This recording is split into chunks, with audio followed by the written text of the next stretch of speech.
Mary, asisten Raffi Ahmad bicara soal penghasilan yang dia terima per bulan.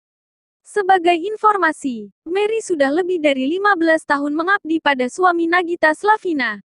Meski tak berterus terang perihal detail nominalnya, Mary mengungkap bahwa gaji per bulan cukup untuk membeli satu unit kendaraan.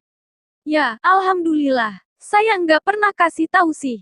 Cuma kalau misalnya diumpamakan kita beli sesuatu ya motor satu lah, tutur Mary di acara kopi viral belum lama ini. Investasi. Agar uangnya tak habis begitu saja, Mary telah menginvestasikan penghasilannya ke beberapa aset.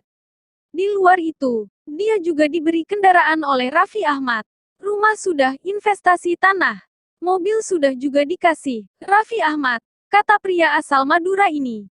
Lelah, meski memiliki gaji besar, pekerjaan Mary tidaklah mudah. Dia harus mengikuti jadwal pekerjaan Raffi yang padat merayap setiap hari. Manusia pasti lelah, apalagi dari pagi sampai pagi kadang enggak pulang. Mandinya di basement di stasiun TV, ia menyambung.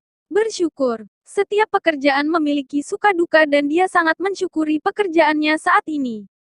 Cuma kita balik ya inilah nikmati saja. Banyak orang yang enggak ada pekerjaan, banyak orang yang ingin kerja, tutup Mary.